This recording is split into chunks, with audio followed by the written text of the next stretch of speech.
के 7 बेटे थे और एक बेटी थी। वह सातों भाइयों की प्यारी बहन थी। एक साथ ही बैठकर खाना खाते थे। एक दिन कार्तिक की चौथ आई तो उसकी बहन ने करवा चौथ का व्रत रखा। सारे भाई भोजन करने आए और अपनी बहन से बोले, आ बहन, तू भी खाना खा ले। उनकी माँ बोली, आज ये खाना नहीं खाएगी, इसका करवा चौथ का व्रत है, जब चांद निकलेगा तभी खाना खाएगी। तो उसके भाइयों ने छल कपट से जंगल में आग जलाकर छलनी में से चांद दिखा दिया। तो वह अपनी भाभियों से बोली, चलो भाभी, चांद निकला है, अर्घ दे लो। तो उसकी भाभी बोली, ये तो तेरा चांद निकला है, हमारा तो रात को निकलेगा। यह सुनकर भाइयों के कहने से उसने चांद को अर्घ दे दिया और खाने बैठ गई। पहला टुकड़ा तोड़ा, बाल निकला। दूसरा टुकड़ा तोड़ा, छींक मारी। तीसरा टुकड़ा तोड़ा तो राजा के घर से बुलावा आ गया कि राजा का लड़का बीमार है, जल्दी भेजो। माँ ने लड़की के पहनने के लिए 3 बार संदूक खोला। तीनों बार सफेद कपड़े निकले। अब उसको सफेद कपड़े पहनाकर ही ससुराल भेज दिया और माँ ने लड़की के पल्ले में एक सोने का सिक्का बांध दिया और बोली, रास्ते में जो भी मेरे पैर पड़ती जाइयो, जो तुझे सुहाग का आशीष दे उसे सोने का सिक्का दे देना और पल्ले को गांठ में लगा लेना।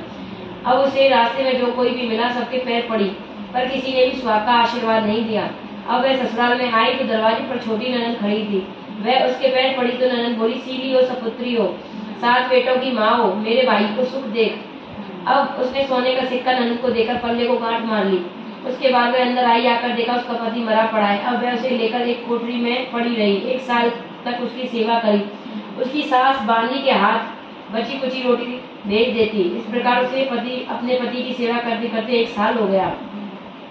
करवा चौथ का व्रत आया। सारी पड़ोसनों ने नहा धोकर करवा चौथ का व्रत रखा। सबने सिर धोकर हाथों में मेहंदी लगाई, चूड़ियां पहनी। वह सब देखती रही। एक पड़ोसन बोली, तू भी करवा चौथ का व्रत कर ले। तब वह बोली, मैं कैसे करूं? तो वह बोली, चौथ माता की कृपा से सब ठीक हो जाएगा। उसके कहने से उसने भी व्रत रखा। थोड़ी देर के बाद करवे बेचने वाली आई। करवे ले लो री करवे, भाइयों की प्यारी करवे ले लो। ये करवे वाली, मेरे को भी करवे दे जा।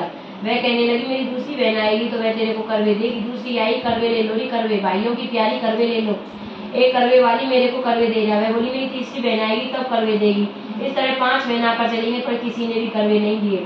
फिर छठी बहन आई और बोली, मेरी 7वीं बहन आएगी, वह तुझे करवे देगी, बस तू सारे रास्ते में कांटे बिखेर कर रख देना।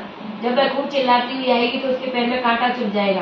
तब तो स्वयं लेकर बैठ जाना, उसका पैर पकड़कर छोड़ना मत और उसके पैर का कांटा निकाल देना। वह तेरे को आशीर्वाद देगी, भाई जियो, साईं जियो। जब वह तुझे आशीर्वाद देगी तो तुम उससे करवे मांग लेना, तब वह तुझे करवे देकर जाएगी। फिर तू उज्जमन करना, जिससे पति तेरा अच्छा हो जाएगा। और जब उसने वैसा ही किया, सारे रास्ते में कांटे बिछा दिए। जब वो करवे लेकर खूब चिल्लाती हुई आई तो उसके पैर में कांटा चुभ गया। उसने उसका पैर छोड़ा नहीं और उसको कांटा निकाल दिया। तो उसने आशीर्वाद दिया। तब